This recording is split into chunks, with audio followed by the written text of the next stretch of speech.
Hi, my name is Stephen Sindoni. Today's program is from a book entitled Eat and Heal, co-authored by Frank K. Wood and the editors of F.C.A. Medical Publishing. In the book, you'll find more than 50 chapters on individual healing foods. Our topic today is sinusitis. Have you ever had a cold that just wouldn't quit? Chances are your cold was actually infected sinuses. The confusion is common. In one study of college students, 87% thought they had colds when they really had sinusitis.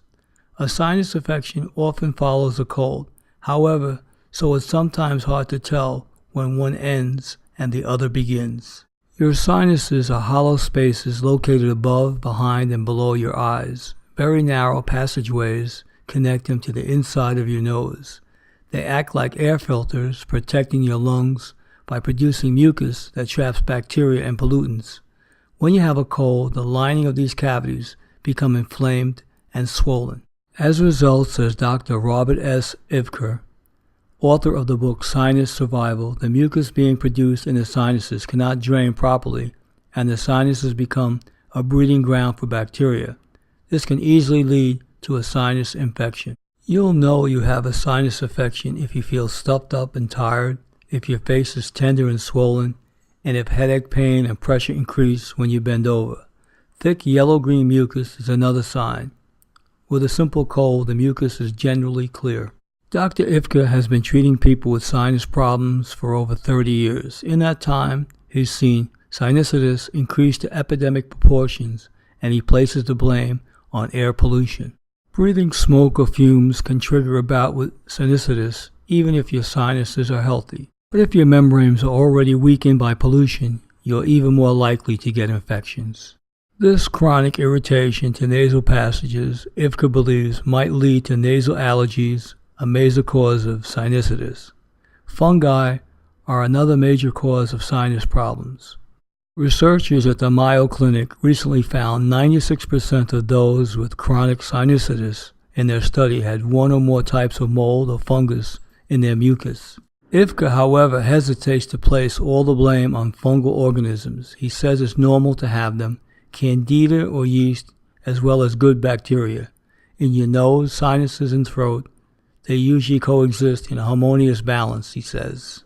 The problem, Ivker thinks, is more likely caused by taking a lot of antibiotics that can destroy the good bacteria, making the way clear from an overgrowth of fungi. The body reacts to this imbalance, says Ivker, by sending white blood cells to the nose and sinuses to combat the problem, and the results in inflammation, increased swelling of the mucous membranes. Ivker believes, however, the right diet can help your sinuses by protecting and healing mucous membranes, strengthening your immune system, and reducing the growth of yeast. Nutritional blockbusters that fight sinusitis: vitamins and minerals. Colorful fruits and vegetables like apricots, cantaloupe, strawberries, red and green peppers, kale, parsley, and broccoli get high praise from Ivker. They contain lots of vitamin C, which he says fends off colds, allergies, and sinus infections. You already need vitamin A to keep your mucous membranes healthy.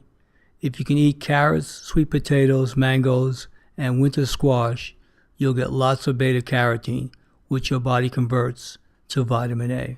Zinc found in beef liver, dark turkey meat, and black beans helps change beta-carotene to vitamin A.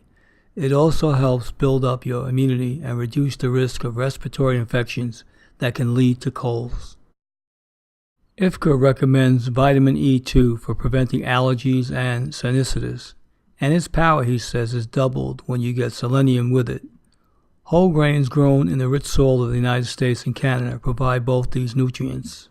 Water. Keeping your mucous membranes moist will increase your resistance to infection and allow your sinuses to drain more easily. So drink lots of water, even more than the recommended 6 to 8 glasses a day. For adults who aren't very active, Ivker suggests half an ounce of water per pound of body weight. If you get a lot of exercise, increase the amount to 2/3 an ounce per pound. For example, if you weigh 130 pounds, you need between 8 and 13 8-ounce glasses a day. You can drink less if you eat a lot of fresh fruits and vegetables. So what types of fruit should we eat? We should eat apricots, strawberries, parsleys, mangoes, have liver, whole wheat bread, cantaloupe, kale, sweet potatoes, water, broccoli, and black beans. For variety, F.C.A. suggests herbal teas, natural fruit juices diluted 50% with water, or thin soups. Choose products low in salt and without added sugar. Avoid coffee, regular tea, and cola. Caffeine is a diuretic that can contribute to dehydration and increase mucus production, says F.C.A. A word of caution. You may think of milk, sweets, and alcoholic beverages as comfort foods, but if you are battling sinusitis, they may be adding to your discomfort. The change I recommend most, says sinus expert Dr. Robert F.C.A., is to avoid milk and dairy products. The protein in milk tends to increase and thicken mucus secretions. Stay tuned to more programs on this book, Eat and Heal. Till next time, your host, Stephen Sindoni.